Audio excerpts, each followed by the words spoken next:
access to information, and the truth. I think everyone here in this room knows the censorship and difficulties your colleagues who work in Russia have experienced, so I don't need to lay it out in exacting detail. Suffice it to say, the Russians continue to make a false equivalency. The Russian government fundamentally and willfully disregards what it means to have a free press, as evidenced by them blocking or banning nearly every independent Russian outlet seeking to report inside their country. Threatening professional journalists for simply trying to do their jobs and seeking to seal off Russia's population from any foreign information illustrates the flimsiness and the fragility of the Russian government's narrative. I also want to be clear about this. The United States continues to issue visas to qualified Russian journalists, and we have not revoked the foreign press center credentials of any Russian journalists working in the United States. As noted in the statement from the Secretary last month, the Treasury Department designated Russia 1, Channel 1, and NTV, all of which are directly or indirectly state-owned and state-controlled media within Russia, and the revenues from which support President Putin's war. Many other, both independent and state-linked entities remained unsanctioned. The US government continues to engage with Russian media outlets because we believe it is vital for the people of Russia to have access to information. For example, our ambassador to the Russian Federation, John Sullivan, his interview with the TASS state news agency was just published this morning. We also support access to the internet and media by all people, including people in Russia, even as we stand in solidarity with the people of Ukraine. Moscow's efforts to mislead the people of Russia and the world and to suppress the truth about what they are doing in Ukraine continues, including by making it illegal to use the word war in connection with President Putin's full-scale invasion or war on Ukraine. There is no other word except for censorship. Next, I'd like to briefly preview the upcoming 9th Summit of the Americas, which the United States is excited to host this week in Los Angeles, California. From June 6th through the 10th, under the theme Building a Sustainable, Resilient, and Equitable Future, heads of state and government officials from throughout the Western Hemisphere will come together to discuss and advance solutions to our most pressing challenges, such as spanning areas such as health and resilience, climate change, democracy, digital transformation, and equitable economic recovery. Hosting this event again 28 years after we hosted the inaugural summit in Miami in 1994 makes clear our deep and historic commitment to the people of the Western Hemisphere and the commitment of the United States government to implement President Biden's values-driven global infrastructure initiative announced at the Carbis Bay G7 Summit in 2021. In addition to the summit's formal leader-level proceedings, the United States is striving to make this 9th Summit of the Americas the most inclusive and accessible to date. 3 stakeholder forums for civil society, youth, and CEOs will foster dialogue between national leaders and people, non-government organizations, and businesses of the Americas. We will also engage in direct dialogues with these stakeholders on the margins of the summit, including with citizens from Venezuela, Cuba, and Nicaragua, as we work to realize a more equitable, democratic, and prosperous hemisphere. The United States is excited to invite and amplify diverse voices into the hemispheric dialogue, including the voices of the Los Angeles diasporic communities during our time in a city with some of the deepest cultural, economic, and historic ties to the region. And finally, before I turn to your questions, I just want to note the personnel transition in our office, in my office. On Friday, we had the task of saying goodbye to Principal Deputy Spokesperson Jelena Porter, a longtime colleague of mine, someone whose contributions across the department I greatly value and appreciate. And today, we have the happy task of welcoming Vedant Patel. Many of you will know Vedant, or at least know him by reputation. Vedant comes to us having been an assistant press secretary at the White House. We served together on the transition prior to that.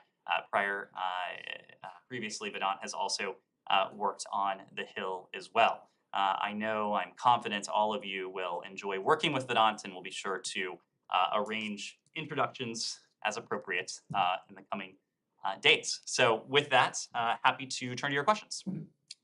Thanks, Ned, and welcome. Really briefly on Yes. some of the Americas and in terms of the Secretary's schedule. Yes. Is he going to be meeting some of these, society members from Cuba, Nicaragua, and Venezuela? He has a full schedule. We released a statement this morning indicating some of the elements that he will take part in addition to the fact that he will be accompanying President Biden to many of his bilateral engagements and engagements with government leaders. The secretary will indeed be taking part in engagements with civil society. Tomorrow evening, for example, he'll be taking part in an event predicated on media freedom. This falls within the bucket of democratic governance and civil society with the region. There will be other opportunities for him to meet not only with civil society stakeholders, but stakeholders from the private sector in addition to his engagement with government counterparts. And then related to this, you know, how disappointing is it? How much of a blow is it to the summit itself, to the administration's hemispheric diplomatic efforts that the Mexican president is not going to be there? I mean, Mexico is arguably, well, not arguably, it is the only the only country that borders the U.S. directly, other than Canada. So, how disappointed are you that he won't be there, and what does that mean for the chances of success or failure of any kind of initiative coming out of the hemispheric initiative coming out?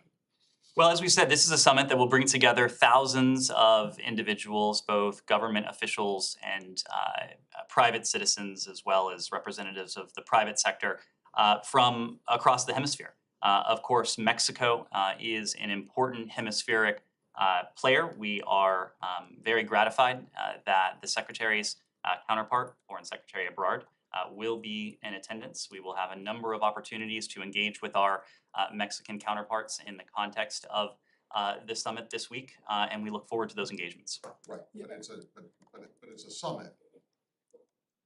And Ebrard, as wonderful as he is as Foreign Secretary, I'm sure, at least I guess he is not the head of state.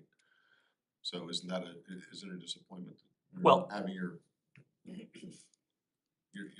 that the leader of Mexico is not going to be there? We have certainly heard from President Lopez Obrador today. We understand his position on this. As I said before, we look forward to engaging with Foreign Secretary Ebrard. The fact is that Mexico is an important partner across a range of issues. You mentioned one of them, migration. There are a number of other issues, from COVID to a sustainable, equitable, inclusive economic recovery, to the climate crisis we're confronting, in addition to the issue of regional and hemispheric migration. We will have an opportunity to meet with Foreign Secretary Ebrard and to speak with him in the context of the summit. But Mexico, we are gratified to have a relationship with Mexico that is broad and deep, meaning that we have had and we will continue to have a number of occasions to engage with our Mexican neighbors, not only at this summit, but in future engagements in the days and weeks ahead. Mara. Just not to beat a dead horse on that, but AMLO basically said, quote, "There can't be a summit of Americas if not all countries of the American continent are taking part." So what is your response to that? Well, as the host of the summit, we do have wide discretion in terms of invitations. We greatly value the diversity of opinions that we've heard from our neighbors in the hemisphere about participation in the summit, what that should look like, what that should not look like. In recent weeks, senior officials, including Secretary Blinken, have been in constant contact, or near constant contact, I should say, with our counterparts throughout the hemisphere. Secretary Blinken has spoken on a number of occasions to Foreign Secretary Ebrard to hear Mexico's perspective on this question. We've also heard the perspectives of other neighbors in the hemisphere. We, again, recognize and respect the position of our allies in support of inclusive dialogue. We also note, as I have, that non-governmental representatives will be in attendance from Cuba, from Venezuela, and from Nicaragua. Participants from those three countries have registered to take part in stakeholder events. Just, I mean, where do you think this incident leaves U.S.-Mexico bilateral relations? Can you say that it's completely unscathed? We have a broad and deep relationship with Mexico. We will be able to explore and to delve into elements of that relationship with our Mexican neighbors this week in Los Angeles. We will have engagements with our Mexican neighbors in the coming days and weeks beyond that. So certainly there are a diversity of opinions when it comes to who should be invited to the Summit of the Americas. The United States, as I mentioned before, as the convener of this particular summit, has broad discretion. We have done our best to incorporate the viewpoints of the hemisphere. When it comes to our Mexican partners, we look forward to engaging with the Foreign Secretary. Yeah, you guys, the White House just confirmed today that those three countries weren't invited. Does that mean that until the end, possible potential invitation of one of them or three of them was on the table, and what made the balance go on the side of not inviting them? Well, I can tell you that we were in discussions with our hemispheric neighbors until very recent hours. And in fact, Secretary Blinken had an opportunity to speak most recently with Foreign Secretary Ebrard last night. We have been in regular contact with other neighbors throughout the hemisphere. We've been in contact with civil society stakeholders. We've been in regular contact with Congress as well. When it comes to the participation and the issues that have been at the fore, I think it is unfortunately notable that one of the key elements of this summit is democratic governance. And these three countries are not exemplars, to put it mildly, of democratic governance. In recent days alone, the Cuban regime has tried two artists on charges that actually criminalize the freedom of speech and artistic expression in Cuba. Diplomats and the press were barred entry to their trials. We're anxiously awaiting the verdicts. But again, this most recent suppression of freedom of expression is a hallmark of what we have seen from this Cuban regime over the course of years, but especially since the protest of July 11th last year. Since those protests, this is a regime that has not countenanced peaceful opposition. Of course, we've seen these two ongoing trials. We're awaiting the verdict in these cases, but these are not isolated incidents. We have seen this regime arrest, detain, hold without charge, hold incommunicado, individuals who were doing nothing but expressing the universal right that they have to assemble peacefully, to express their views, and views that did not happen to correspond with the views of the Cuban regime. For that supposed offense, they have been detained, they've been deprived of their liberty, they have been deprived of rights that should be universal. The same, of course, could be said of what has happened in Nicaragua, where we've seen an increasingly constricted space for civil society, and of course, Venezuela under the Maduro regime, a regime that we don't recognize, and we continue, of course, to recognize the leadership of interim President Juan Guaido. Do you mean that absent these most recent steps by Cuba, an invitation at some level could have been possible, or were you sharing some more precise demands on something to do on democracy, etc.?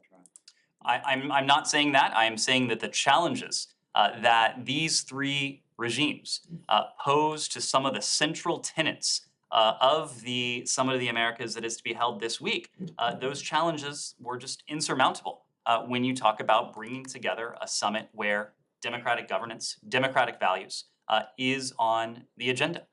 Now, of course, we have worked closely, we have listened carefully to other countries, to important stakeholders in the region. Many of our neighbors have voiced their opinions, their good faith opinions about what a Summit of the Americas should look like in terms of representation.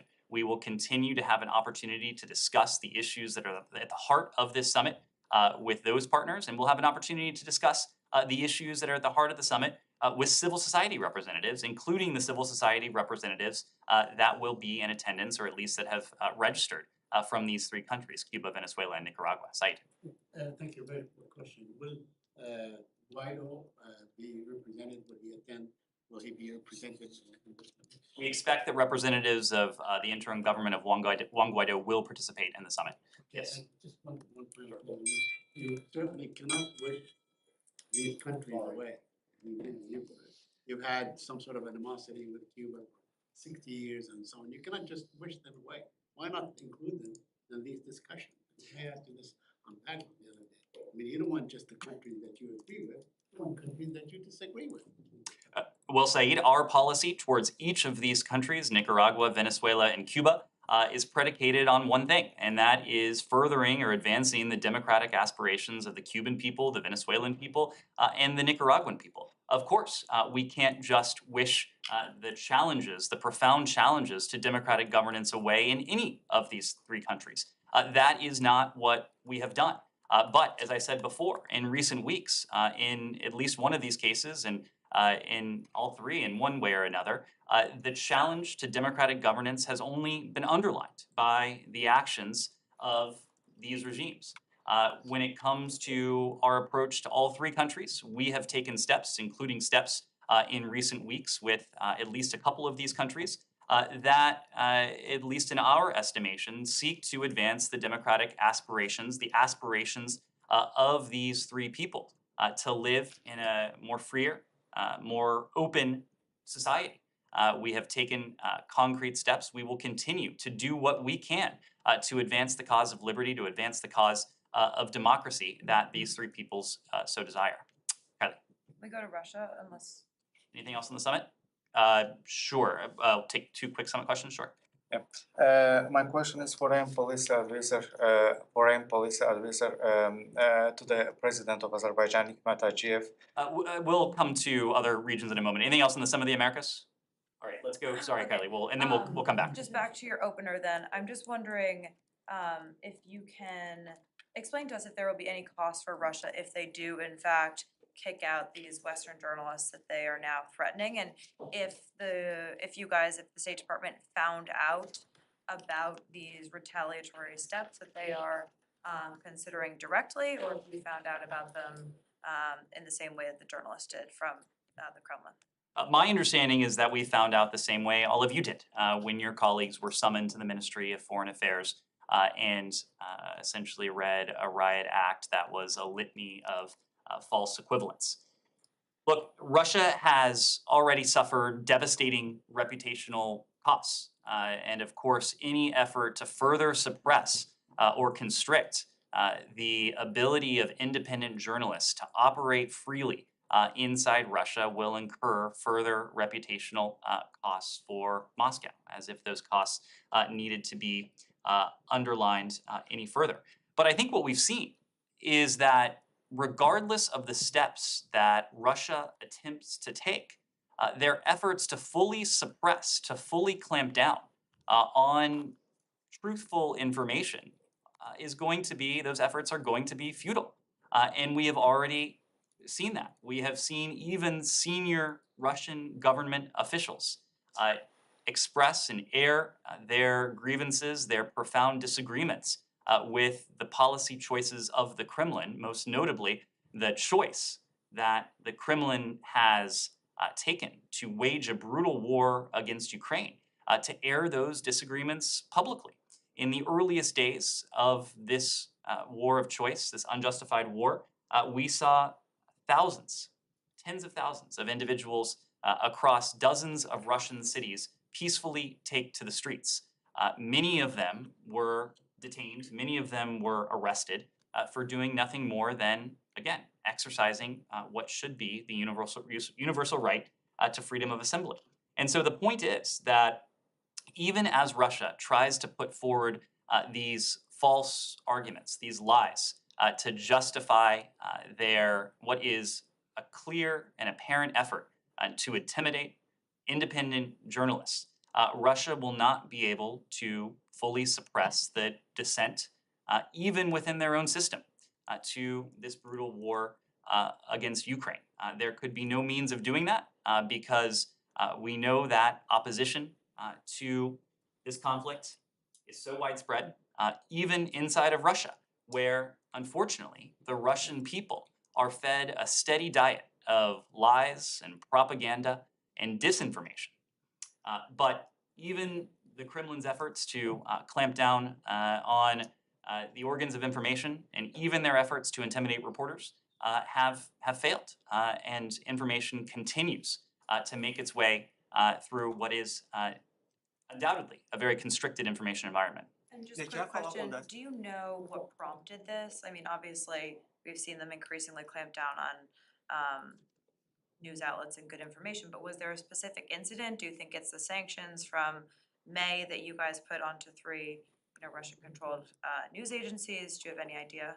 It's difficult to say, and I wouldn't want to venture a guess. I believe the Russian Federation has publicly attributed it to the designations that we enacted against Russian-backed or Russian government entities. These are entities that had been primary sources of foreign revenue for the Kremlin to the tune of hundreds of millions of dollars, a key driver in terms of foreign funding for the Kremlin, or at least a significant source of foreign investment.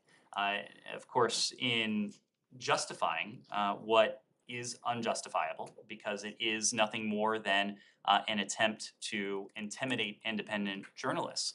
We have seen this false equivalence, putting on the same plane your colleagues whom you know to be independent-minded, impartial, doing what they can under a very difficult operating environment to uncover and to report the truth to what are propaganda arms of the Russian government. Sorry, Yeah, Ned, just how follow many- How many senior Russian government officials are you aware of who have voiced their opposition and disagreement to their policy? I believe I said that some senior Russian government how many? officials have. How many? We have seen certainly One? former Russian government Oh, officials former. go on state TV even. We've seen a senior official in Geneva also. Well, I mean, senior official, he was like the number 3 or 4 guy. I'm not saying there aren't any, I'm just wondering, you seem to say that like there's some big groundswell of opposition. No, I within pointed senior to government examples. officials. But, okay, well, a former official going on television, this guy who's the analyst, who was widely pointed to, and then the one guy in Geneva. And Matt, I think what you have seen from thousands of people, tens of thousands of people take to the streets, Right, I get it's that not confined to 2 people, of course. Well, fine, but you said senior Russian government officials, so I just want to make sure I understand. Just to Yes, Al. follow up on Sure. what you just said on how they treat their own reporters. We have the latest example of Andrei Soldatov. He's known, for his coverage of Russian security service, very well-known journalist. He learned that he is on the wanted list, and also his bank accounts got frozen this morning. How do you read that news? First of all, them being able to freeze a bank account of their own reporter at the same time put them on the wanted list. Secondly, can I get a reaction to the mere fact that that's basically another example of a litter of, let's say, attacks on journalists? I'm not immediately familiar with the specific case you raised. If we have a specific comment, we'll offer it. But what you described certainly sounds in the vein of what appears to be a concerted campaign on the part of the Kremlin to intimidate independent journalists. The Russian government, the Kremlin, has a long track record of pursuing those who have attempted to put a spotlight on it, including its security services. And of course, history is unfortunately riddled with examples of independent journalists and truth tellers whose reporting has been suppressed or, in some cases, much worse, has befallen them. And there are even recent examples of what appears to be very clear examples of the Russian government pursuing and subjecting even to intimidation and to violence those who would attempt to expose corruption, malfeasance, wrongdoing on the part of the Russian government.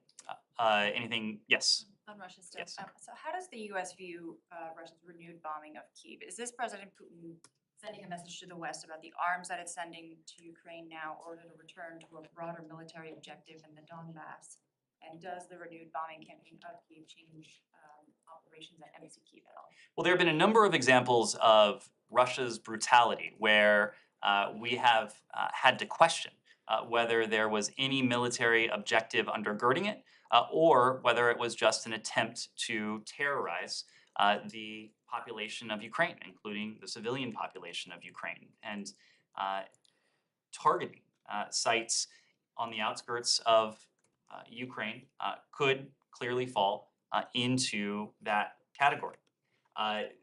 The attacks that we've seen in recent days, however, of course, are not limited to the capital. The U.S. Embassy in Kyiv noted that Russia's bombardment hit a historic Orthodox monument in Donetsk in eastern Ukraine, a sacred site in Ukraine that had served as a refuge, a place of refuge for fleeing civilians since the brutal war in Ukraine began. These attacks have been senseless, what appear to be senseless affronts to Ukraine's people, to Ukraine's government as well. The ongoing violence continues to take the form of attacks that have injured, killed civilians, destroyed civilian infrastructure, and that follows previous strikes that have hit civilian hospitals, schools, religious sites, the infamous strike on the theater in Mariupol, a busy railway station of civilians attempting to flee for their lives. There have been clear examples of Russia's brutality that amount to war crimes, and we have made public our assessment that Russia's forces have committed war crimes in the context of this campaign. Not only do we continue to stand with our Ukrainian partners to provide them the security assistance that they have put to extraordinary effect to defend their freedom, to defend their democracy, to defend their country, but we have also provided our Ukrainian partners with economic support, with humanitarian support, and we've continued at the same time to impose those significant costs, the costs that we promised well before the start of Russia's full-scale invasion on February 24th, that you've seen in the form of financial sanctions and export controls. The attacks on Kyiv specifically, do they alter plans for operations at Embassy Kyiv or? There's been no change in our posture. As you know, we resumed embassy operations at Embassy Kyiv last month. Since then, our team at the embassy has continued to engage with Ukrainian officials, to engage with Ukrainian people, including representatives of civil society as well. Russia and Serbia? Sure, Russia and Serbia. Do you have anything on Russia's Foreign Minister Lavrov's decision to cancel a planned visit to Serbia after three countries, Montenegro, North Macedonia, and Bulgaria, decided to close their airspace to Lavrov's airplane? Moscow has made a condemnation, and also a senior Russian official even threatened to these three countries with a missile strike. Well, these were sovereign decisions regarding the airspace of these three sovereign countries. It reflects Europe's commitment to hold Russia accountable for its unprovoked, for its unjustified aggression in Ukraine. We urge Serbia to focus on its stated goal of EU membership, including aligning its foreign and security policies with the rest of Europe. Can you comment? Can you comment on Serbia president's decision to host Lavrov, and also Serbia's refusal to implement EU sanctions against Russia? Well, to your question, we have consistently urged Serbia to take steps that advance its European path, including diversifying its energy sources to reduce energy independence on the Russian Federation and aligning its foreign and security policies with the EU. We have sought and we continue to seek to be a partner to Serbia to assist in its efforts to enhance its energy security for the long term. Anything else on Russia-Ukraine? How will Sure. How will the U.S. and NATO ensure that these three countries are protected from the threats from Russia? Thank you. These three countries that close their airspace? Well, is that what you mean? Well, all three countries are NATO members, and the commitment to Article 5 on the part of all three is ironclad. Of course, we marked Montenegro's 5th anniversary of NATO membership just yesterday, and North Macedonia's 2nd anniversary in March. Just on the food crisis, can you just bring us up to date on efforts to get grain out of Ukraine? It's been a few weeks now since Blinken made his plea to the UN for countries to get on board. So where are you guys at? Are there routes out of the country that have been identified and are up and running at this time? We have continued to be in very close dialogue and communication with key partners in this effort, with our European allies, with Turkey in terms of its efforts, and with the UN. And just last week, a UN delegation briefed the United States, including senior members of our team here, on efforts to coordinate maritime security on the Black Sea. Of course, we don't comment on the details of these private discussions, but this has been a priority topic of discussion with our counterparts at the UN. We'll continue that close coordination with the UN delegation and with the government of Ukraine on ways to mitigate impacts of global food insecurity from President Putin's war in Ukraine. This is a war that not only has brutalized and in many ways terrorized the people of Ukraine, but it has put at risk food security around the world. There are approximately 84 merchant ships, some laden with wheat and corn, and about 450 seafarers are trapped at Ukrainian ports. Not only is there grain aboard these vessels, but there are about 22 million tons of grain sitting in silos near the ports that also needs to move out to make room for the newly harvested grain. In addition, Russia has actually taken aim at ships at sea. They have taken aim at grain silos. They are continuing to effectively implement what amounts to a blockade of Ukraine's ports. So we are having conversations, of course, with Ukraine in the first instance, but also with important allies and partners coming out of the Secretary's engagements in New York last month, where he led the session at the UN Security Council and also in the General Assembly. That was billed as a call to action.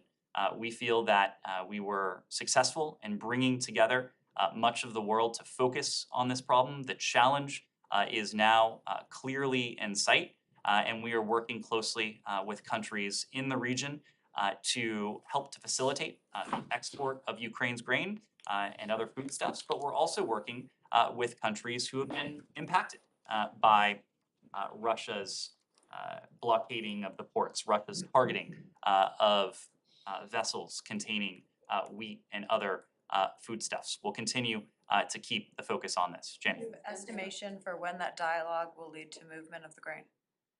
This is something that we are working on every single day, so I can't put a date on it, but it is among our highest priorities here. As you know, the Secretary later today will actually convene a group of stakeholders from the NGO community and also from the private sector, together with Secretary Vilsack. When it comes to the challenge of Russia's war against Ukraine, this has been among our highest priorities because the impacts of Russia's action are not only confined to what they're doing inside Ukraine, but countries around the world, including countries in Africa, both North Africa and Sub-Saharan Africa, have really borne the brunt of this. Ukraine, until Russia's invasion, was a breadbasket for the world. Exports of wheat, exports of fertilizer. Russia, too, has the potential to export its wheat, its fertilizer, its other foodstuffs. We have been very deliberate and careful in designing our sanctions policy. Contrary to what the Russian Federation is putting forward, there are very clear and delineated carve-outs in our sanctions policy to ensure that we are doing to ensure that we aren't doing anything that would limit or otherwise constrict Russia's ability to export food and fertilizer. And then just super quickly on Kylie's question, Lavrov is going to Turkey on Wednesday. Is that like a big meeting that you guys are also following? And would you expect maybe like a breakthrough after that on the grain issue? I don't know if we should expect breakthroughs. Of course, we'll be watching closely. We'll be talking with our Turkish allies in the aftermath of that visit. Again, we are supporting all diplomatic efforts that are carefully and closely coordinated with Ukraine. Nothing about Ukraine without Ukraine. That have the potential to increase Ukrainian exports of food and fertilizer to the global marketplace. And just so when you say we shouldn't expect breakthroughs, so you don't necessarily see this like meeting over there as like unlocking anything or like leading to results. You mean to say that this is still going to be a long haul? It's going to take more than that. This is a challenge that has built up since February 24th, when Russia began its war on Ukraine. You have referred to a meeting between two countries, Russia and Turkey, neither of which, of course, is Ukraine. So I am confident that one meeting alone won't be able to solve this challenge. This will be a challenge that will, of course, need to involve Ukraine at the center of anything that we collectively do to facilitate the export of Ukrainian food and fertilizer. Janie. Thank you, Ned. I have two questions. Can we ask one more on Russia, please? Okay. Please. The new sanctions. Locations, We'll do two more on Russia, Ukraine, and then I promise we'll move on. I'll come right back to you, Jenny. Sorry, Alex, you've already had one, so let me just for equity go back. Michelle. Yeah, the new sanctions that Russia imposed today on U.S. Personalities and secretaries. I don't have a reaction other than the fact that I think it highlights the asymmetry between our countries. Of course, the United States is a banking center, it's a financial center, it is a country where citizens from the world seek to travel to, where citizens from the world seek to educate themselves and their families. So of course, there's always going to be an inherent asymmetry between the steps that the Russian Federation puts forward and what we, together with our allies and partners, do in response to Russia's brutal war against Ukraine. Janie. Thank you, Ned. I have two questions on North Korea and China. North Korea fired 8 ballistic missiles yesterday. What actions did the United States take immediately in response to North Korea's missile launch? Well, I would refer you to the Department of Defense, and they can share details of the live fire exercises that they conducted in the aftermath of the most recent provocations. But as you have likely heard, we did condemn the DPRK's multiple ballistic missile launches. These launches are in violation of multiple UN Security Council resolutions. They pose a threat to the DPRK's neighbors and to the international community more broadly. As you've heard from us before, we do remain committed to a diplomatic approach to the DPRK. We call on them to engage in dialogue. At the same time, we have an ironclad commitment to our allies in the ROK and Japan. And not only is our Deputy Secretary of State in Seoul at this very moment, where she will have an opportunity to engage bilaterally with her South Korean and Japanese counterparts, but also trilaterally. Underscoring the importance of trilateral engagement and coordination.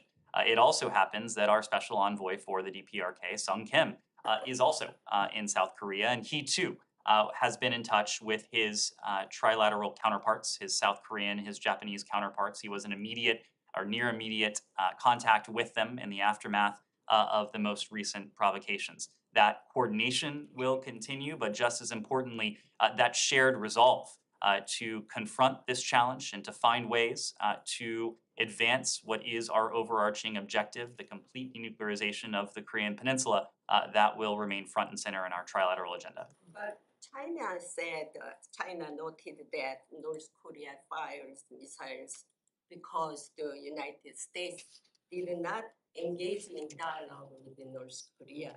What is the U.S. position on China's claims of responsibility to the United States for North Korea's missile program? Well, I won't comment on the PRC's characterization of our policy, but I'll make very clear what our policy is. Our policy is to seek dialogue, to seek engagement with the DPRK. Any country that puts the responsibility on us for the lack of dialogue, the lack of engagement, is either ill-informed or is propagating falsehoods.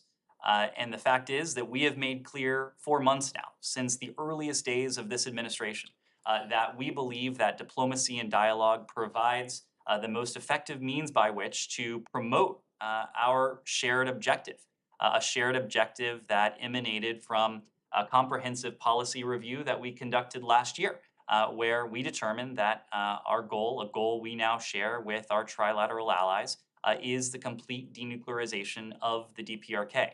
We believe we can achieve that most effectively through diplomacy and dialogue, which we have consistently offered. We have made clear, both publicly and privately, to the DPRK that we harbor no hostile intent towards the regime. Much to the contrary, it would be far preferable if we were able to engage in that diplomacy and dialogue. But this issue goes to UN Security Council resolutions. But if China and Russia are going to veto So how are you gonna be responsible for this again? And again, repeated these issues all the time, China and Russia's vetoes. How are you gonna respond? Well, we have called on members of the international community, certainly members of the UN Security Council's Permanent Five, to be responsible stakeholders. And the UN Security Council is a preeminent forum for addressing threats to international peace and security. When it comes to security in North Asia, in this particular region, there is no greater threat to international peace and security. So it is incumbent on all members of the international community to enact and to continue to abide by international sanctions. It is profoundly disappointing, as you heard from Ambassador Thomas Greenfield late last month, that certain members of the P5 have not fulfilled the obligations that they have as members of the P5. Again, an organization that is charged with being the preeminent forum to discuss threats to international peace and security. But all the while, we will continue to promote accountability. There are other means by which we can promote that accountability. We have our own authorities. Our partners and allies have authorities that we can coordinate just as we work on defense and deterrence together with our partners in the region. One more on North Korea and then we'll move on. Afghanistan. Thank you, Ned. Just following up on Jani's point on China and Russia, how can the U.S. respond if the DPRK were to conduct a nuclear test? Would unilateral actions be the only option left to the U.S. given China and Russia's veto at the UN Security Council? Unilateral actions are never going to be the most attractive or even the most effective response. And that is especially the case because we are gratified that we have close allies in the form of Japan and the ROK, bilaterally, trilaterally. There are also a number of allies and partners of ours, not only in the Indo-Pacific, but around the world, who understand and appreciate the threat that's posed by the DPRK's WMD programs, that is to say, its nuclear weapons program and its ballistic missiles program. So we remain concerned that the DPRK could seek a seventh nuclear test in the coming days. It's a concern we've warned about for some time. I can assure you that it is a contingency we have planned for, and it has been a concerted topic of discussion with allies and partners. Yes. Just quickly, after last month's vote, Ambassador Thomas Greenfield said that the U.S. would continue to seek unity and compromise at the UN with regard to DPRK, given that China and Russia were the only two who vetoed. Has the ambassador engaged directly with China and Russia how to move forward? I would need to refer you to her team for that. We do engage regularly our partners in New York on this, but for any particular conversations, I need to refer you to her. Afghanistan, Nazira? Thank you very much. As you know, Taliban establishing a good relationship with India. Indian officials visited the Taliban in Kabul, and they agreed to train some personal security people, maybe army, police, or something else. Do you have any comment on that? Although Pakistan and Indian relationship is worse, they don't have any good relationship. Taliban, they get two parts. One go to India, the other one maybe there. Well, there are a number of countries around the world that have a discrete set of interests in Afghanistan and who predicate their engagement with the Taliban on those interests. We too have interests when it comes to Afghanistan. We've spoken to many of them. It is human rights, respecting the basic and fundamental human rights of all of Afghanistan's citizens, including its women and girls, its minorities, ensuring safe passage for those who wish to depart the country. Of course, that includes for U.S. citizens, for LPRs, for those who have worked on behalf of the United States government over the years as well. It is inclusive governance and doing what we can to support the formation of a government that represents the Afghan people, including their aspirations, the counterterrorism commitments that the Taliban has committed itself to, both publicly and privately, including vis-a-vis Al-Qaeda, but also ISIS-K. And of course, the idea that no legitimate entity should hold hostages.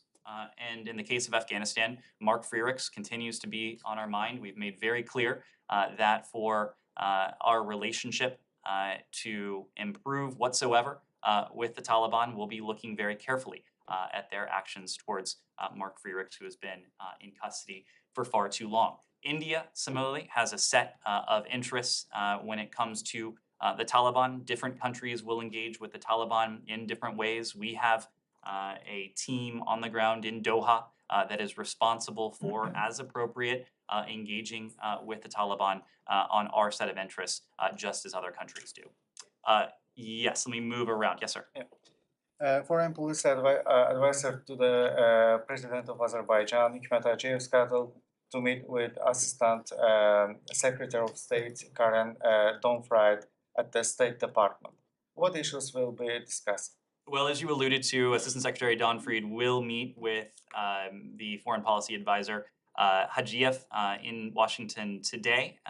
The advisor is also having meetings with several other administration officials, including our National Security Advisor Jake Sullivan. Assistant Secretary Don Fried will convey to Mr. Hajiev the U.S. interest in facilitating direct engagement between Azerbaijan and Armenia, including our role as a Minsk Group co-chair and our support for recent EU efforts to bring both countries together. This is something that Secretary Blinken has had an opportunity to engage with the leaders of these two countries on in recent days and recent weeks. It continues to be something we wish to promote. Yes. Let me move around, Alex. Just let me try and, yes. Ned, thank you. Is there a change in your position on the sale of F-16s to Turkey? We continue to discuss with our NATO ally how we can work together as allies. Of course, we don't speak to any transactions that have not been notified to Congress. Turkey has made no secret of its desire to invest more heavily in the F-16 program. That's not something that we're in a position to speak to publicly, though. And then the SDF commander in Syria, Mazloum Kobani, says that in the event of Turkish invasion into northeast Syria, they will allow Assad regime's air defense to protect the region's skies. Do you have a position on that? Well, our position is one that you've heard for some time now, ever since this hypothetical, ever since this potential operation was first raised. We have emphasized that we remain deeply concerned about discussions of potential increased military activity in northern Syria, and in particular, its potential impact on the civilian population there. We've continued to call for the maintenance of existing ceasefire lines. We would condemn any escalation beyond those lines. It's crucial for all sides to maintain and to respect those ceasefire zones to enhance stability in Syria and to work towards a political solution to the conflict. I've previously made the point that we expect Turkey to live up to the commitments that it made in October of 2019, including the commitment to halt offensive operations in northeast Syria. Any new escalation beyond those existing ceasefire lines could prove to be especially costly setbacks to our collective efforts to counter Daesh, the efforts of the counter-ISIS coalition, but also to our efforts to promote political stability within Syria. If I may, Ned, in the previous administration, before the last Turkish invasion into northeast Syria, the administration was calling on Turkey the same things that you're calling Turkey, and that didn't work, obviously. Are you optimistic that this time there will be anything different? Look, I don't want to be optimistic about it. I don't want to be pessimistic about it. What we can do is to make very clear where the United States of America stands on this. This is something that we've had an opportunity to discuss, including at senior levels, with our Turkish allies. We've made very clear to them our concerns with any renewed offensive in northern Syria. Saeed. Thank you. On the Palestinian-Israeli issue, Ned, yesterday marked the 55th anniversary of the 67 war. That's 55 years of occupation for the Palestinians that they had to endure and still endure. I think over a period of 24 hours, 4 Palestinians were killed. They held a 3-year-old child. They made him take off his t-shirt at a checkpoint. The whole world saw that. So my question to you, I mean, I know you don't want to express any optimism or pessimism. How long should this thing should go on? I mean, is it time for this occupation to end? I mean, morally speaking, how much should this military occupation go on, generation after generation? Said, our goal from the first day of this administration has been to do everything that we can to promote and to advance a two-state solution, precisely because a two-state solution, we believe, and successive American administrations have believed, is the most effective means by which to secure Israel's identity as a Jewish and democratic state, but also to fulfill the legitimate aspirations of the Palestinian people to live in dignity and security, in peace in a country of their own. This has been at the heart of our policy.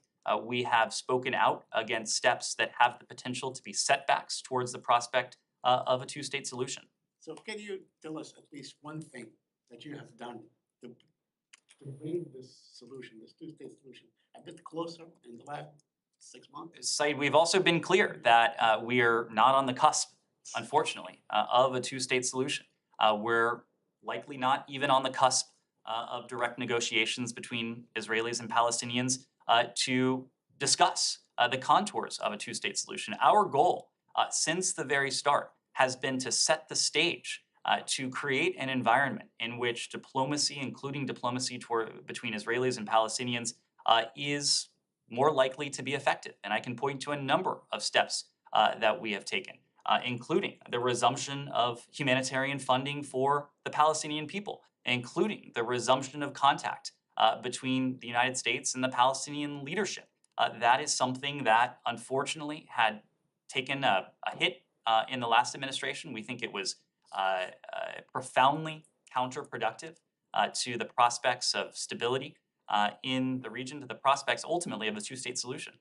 And you know, the last administration, they closed the consulate that was open for a long time, and you have not taken any steps to reopening that. But I know you don't like to decide figures and numbers, but I'm gonna tell you a couple of figures. You know, since the beginning of the year, 14 Palestinian children, have been killed by the Israelis. You know, over the past 55 years, 1.5 million Palestinians have been in prison. Most of them unfairly, most of them unfairly, you know, including administrative detention. Can you at least tell your allies, the Israelis, that they should end this practice of administrative detention? Said, we've been very clear where we stand. We believe Israelis and Palestinians deserve equal measures of stability, of security, of freedom, and importantly, of dignity. That is really at the heart of our efforts to set the stage for a two-state solution. It's been at the heart of everything we've attempted to do in the region. Yes, sir. Hi, there was a Washington Post story saying that the PRC is secretly building a naval facility in Cambodia for the exclusive use of its military. That's supposed to be a ground station for the Beidou navigation technology. Do you have any comment about that? I don't have a comment on the specific story you referenced, but it is consistent with credible reporting we've seen from the PRC that the PRC is engaged in a significant ongoing construction project at Ream Naval Base. As we said, an exclusive PRC military presence at Ream could threaten Cambodia's autonomy and undermine regional security as well. We and countries in the region have expressed concerns about the lack of transparency on the intent, the nature, the scope of this project, as well as the role of the PRC military is playing in its construction and in its post-construction use of the facility. The Cambodian people, neighboring countries, ASEAN, and the region more broadly would benefit from more transparency. We've made a very similar point in terms of the Pacific and the Pacific island nations. We have seen the PRC attempt to put forward a series of shadowy, opaque deals that they would like to see signed in the dead of night with no input or transparency and even limited visibility on the part of the governments in question. So this has been a pattern on the part of the PRC. Sorry, what's the date on that guidance you just read? 6th of June, 2022. Well, okay, does it give any metadata? When did you first start raising your concerns about the Chinese construction at Ream? It was last year, I can tell you. Was it more like 2 years ago? Maybe it I, was before. I wasn't here 2 years ago, but I can tell you this administration has been consistent in that. Yeah, well, is there something that has happened new other than this just one report that has increased your concern? I will tell you, Matt, I'm happy to take any and all questions that people throw my way. Your colleague Okay, asked no, me a well, question I about understand that. I'm just wondering. concern if of there Reed is- Naval Base, so No, I just wanna know if there's any, why, is the concern I greater than don't- it was like a year ago? I can't tell you why the Washington Post wrote that I'm report. not asking you that, I'm asking you about your response to the question, which is like, has the concern increased? for some Our reason? concern certainly has not abated. Okay. Just one thing on the Summit of Americas, you said representatives of Guaido will participate.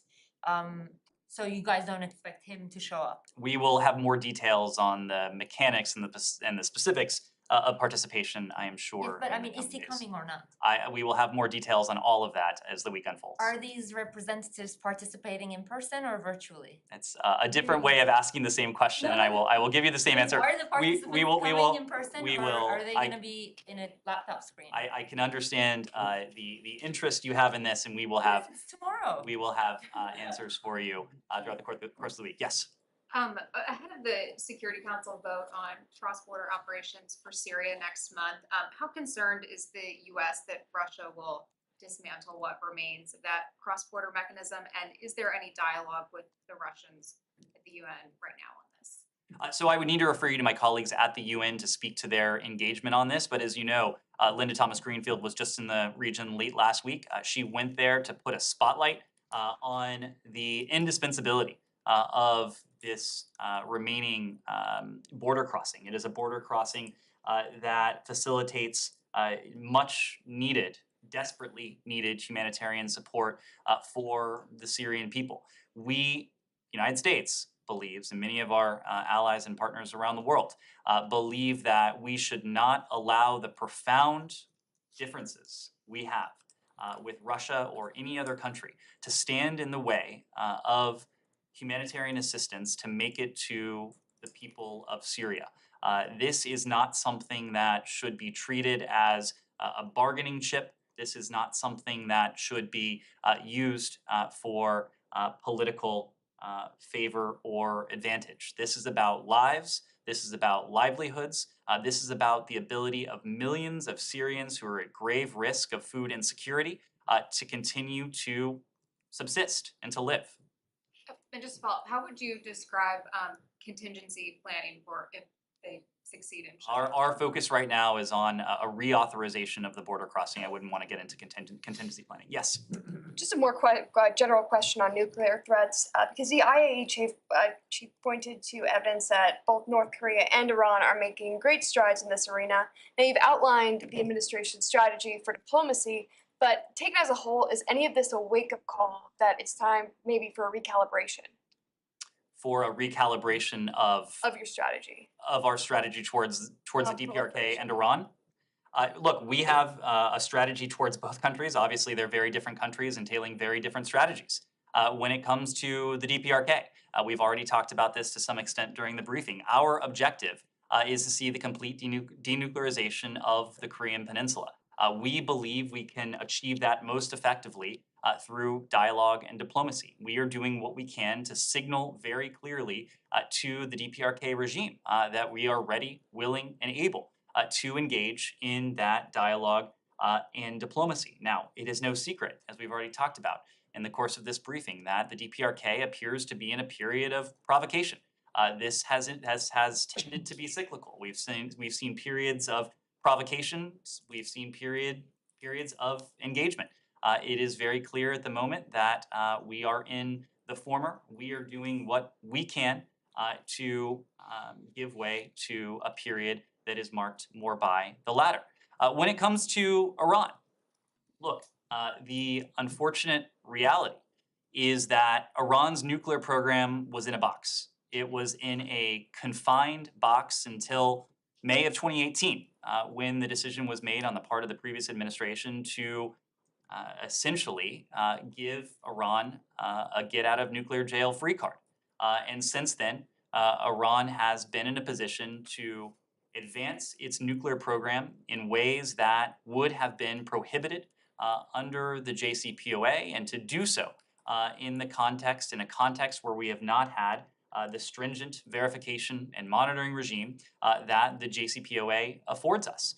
So in one sense, we know a very credible solution to the challenge we face with Iran's nuclear program, and that's the JCPOA. Now, it remains a very big question mark as to whether we will get there, regardless of whether there is a JCPOA or not. President Biden has committed that Iran will never be in a position to obtain a nuclear weapon. If we are in a position to mutually return to compliance with the JCPOA, that will be the vehicle by which we fulfill that commitment. But we are equally determined, and we are engaging with allies and partners around the world in the absence of a JCPOA to ensure that even in the case that we are unable to get there, that Iran will not be able to acquire a nuclear weapon. Rich. Let me please go to Iran. We've covered Southern America pretty extensively, I think. On Saudi Arabia, there appears to be two major delegations coming to visit the United States, the Commerce Minister in the middle of this month and the Investment Minister at the end. Are those precursors to a meeting with MBS, or is there any more detail you can provide on a potential meeting there? I'm not in a position to provide any more detail on potential presidential travel. As you know, the White House has said that they are working on a visit to the Middle East. He has accepted an invitation from Prime Minister Bennett of Israel to travel to Israel in the coming weeks. And we may have more to say, or I should say the White House, I expect, will have more to say on that front at the appropriate time. What we are doing with Saudi Arabia is precisely what we are doing with countries around the world. And that is forging a relationship that first and foremost advances U.S. interest. Just as the president was recently in Japan and South Korea, engaging with the leaders of ASEAN, he'll be at the Summit of the Americas this week. Our engagements with countries around the world are predicated on the idea that these relationships need to serve American interests and to be consistent with American values. I think over the course of the past 16 months, we have been in a position to forge a relationship with Saudi Arabia that does that. And you saw another piece of evidence just last week when it was announced by the UN, another extension, or I should say an extension, a 2-month extension to the humanitarian truce in Yemen.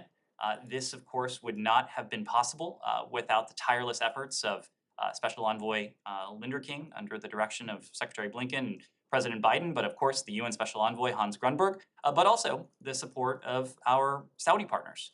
We have also worked, and Saudi Arabia has done quite a bit to mend regional divides. The exchange of ambassadors with Lebanon, healing rifts within the Gulf as well. And of course, we have common interests in terms of the threats that Saudi Arabia has faced from Yemen. These are not only threats to the kingdom and to Saudi Arabia's citizenry, but there are 70,000 Americans who live in the kingdom who have been put at risk by the spate of hundreds of cross-border attacks that we have seen in recent months. So we are working with our Saudi partners on all of these common interests. We can do all of that while keeping human rights at the center of our foreign policy. One quick question about U.S.-Saudi relations. Sure. I think it was last year that Blinken continued to say that the relationship between the U.S. and Saudi Arabia needs to be recalibrated, and you reiterate that as well.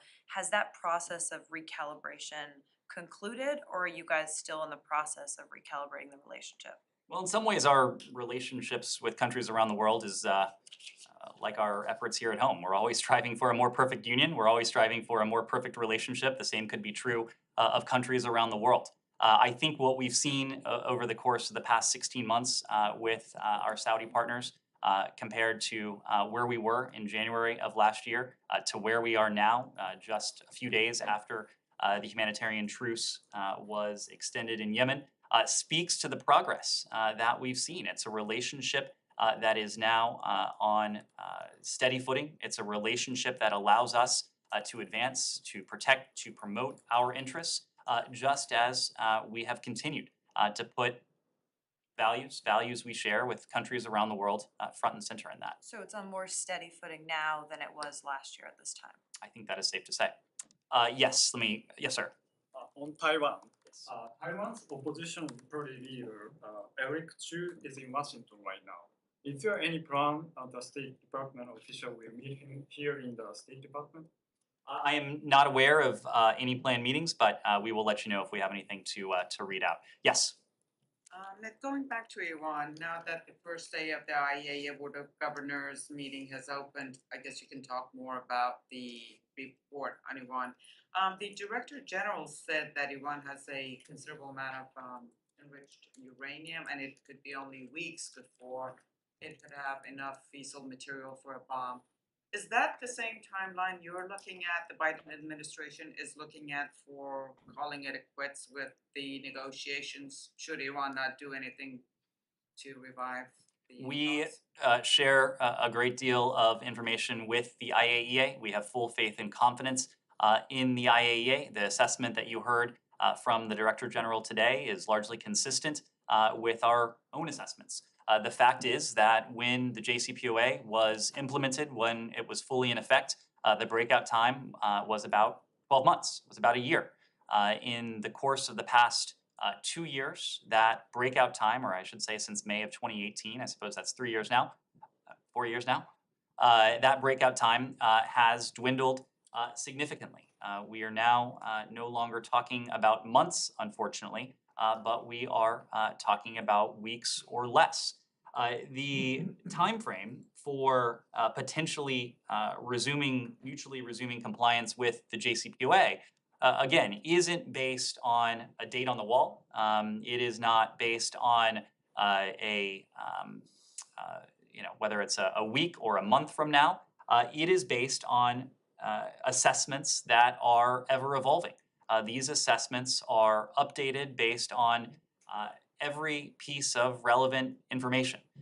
And as long as a mutual return to compliance with the JCPOA conveys non-proliferation benefits that the status quo does not, we will pursue a mutual return to compliance with the JCPOA. As I said, the breakout time that we have now is quite short. The prospect of a mutual return to compliance would still prolong that breakout time fairly significantly if we were successful in negotiating a mutual return to that. That remains a big question mark. We'll have to see what the coming period, where that leads us. It sounds like you're actually going to wait until Iran is at the threshold. We are not waiting for anything. We are every day engaging with our allies and partners in this effort. And again, as long as it is in the national security interests of the United States, we will continue to pursue a mutual return to compliance. But either way, as I said before, President Biden has a commitment. He has made a solemn commitment that Iran will never be in a position to acquire a nuclear weapon. Ned, on this, what was the purpose? I haven't heard it before. Maybe I have and I've just forgotten about it. But this idea that you said in response to a question a few questions ago, you said the last administration essentially gave Iran a get out of nuclear jail free card. Is that new? I don't remember. I don't recall having said that before. Okay, Yes. so can I just drill down into a little bit? Is the administration's position that the JCPOA was in fact a nuclear jail? It put Iran's nuclear program, it confined it. It put it in a box. Okay, well, that's an interesting way to try and get the Iranians, to get the Iranians back into it. Come on into the cell, guys. My job here is to explain what we're trying to do for U.S. national security Okay, interests. and then the free part of it, is it also this administration's position that the Iranians paid no price? I think you may be reading a bit too much into a comment that was maybe a bit too flip, but Okay, all right, I just wanted to, because, sometimes, remember we had sanctions hygiene. That was, and I just wanna make sure that I Yep. understand. where you're All right, going. we have gone on for quite a while. I'll And take a I quick. have one on Iran and one on Lebanon. What was the purpose of Special Envoy Mali's visit last week to the Central Command in Florida? The special envoy routinely engages with members of the interagency. He works closely with leadership across the government. He, in fact, leads an interagency team. That team actually includes a senior military advisor. And so he went to CENTCOM to meet with the CENTCOM commander as part of that regular work. And on Lebanon, do you have any comment on the increased tension between Israel and Lebanon over the offshore drilling in a disputed area? And are you planning to send Mr. Amos Hochstein to Beirut and Israel on this? I don't have any travel to announce or to preview at this time, but as you've heard from us before, the Israel-Lebanon maritime border, that's a decision for both Israel and Lebanon to make. We believe that a deal is possible if both sides negotiate in good faith and realize the benefit to both countries. To that end, we do strongly support efforts to reach a mutually beneficial agreement. Alex, last question. Yeah, thank you so much. Two questions on Russia, Ukraine. You also owe me an Azerbaijan follow-up. I owe you a what? Sorry. An Azerbaijan follow-up. Sunday Like three strikes on questions. Kiev. Okay. Ukraine demands new sanctions in response to Sunday strikes. First time in weeks. And also characterizes the missile attack on Kiev as an act of terrorism. Do you share that characterization? Was it an act of terrorism? And secondly, you mentioned Ambassador Salman's interview. He was quoted today as saying Russia should not close its embassy in the US. I get the sentiment that when Ambassador talked about that, this is two-way road. But I wonder how comfortable you are in terms of seeing Russian diplomats wandering around, feeling they are part of the international community just as a normal, after everything they have done on Ukraine, just pick up from where they left off. Well, I would dispute somewhat that characterization. Not only is Moscow's economy in shambles, we've seen sky-high inflation. We've seen estimates that the Russian economy will contract by between 11 and 15% this year. More than 1,000 multinational companies have fled the Russian marketplace. But Russia is diplomatically isolated in a way that it never has been before. You should ask Moscow how it plans to vote in terms of the next Human Rights Council meeting, just to give you one example. This is a country that is now in many ways a pariah on the international stage. We have seen countries distance themselves from Moscow. This is not only confined to private sector companies. So that said, the ambassador's point is a completely valid one and one we believe in. We believe that lines of communication, lines of dialogue are always important, but they are especially important during times of increased tension or, in this case, even conflict or war. We want to see those lines preserved. It's why we have been very vocal in speaking out against the unjustified steps that the Russian government had taken vis-a-vis our diplomatic presence in Moscow. Our goal is to see those lines of communication maintained. And on Sunday strike, was it an act of terrorism? You can attach any number of labels to it. What we are doing is working with our Ukrainian partners to provide them with the support they need: security assistance, economic assistance, humanitarian assistance, just as we impose costs on the Russian Federation. And lastly, you mentioned direct engagement on Azerbaijan and Armenia. The Secretary, in fact, offered his help with border efforts. Other than just bringing both sides together, what does that mean in practice? Do you have different maps, or what are you offering that Brussels does not? During a recent engagement, the Secretary did allude to support for those efforts. It includes border demarcation efforts, ways that we can help Armenia and Azerbaijan continue to make progress in terms of this conflict. Thank you all very much. Thank you.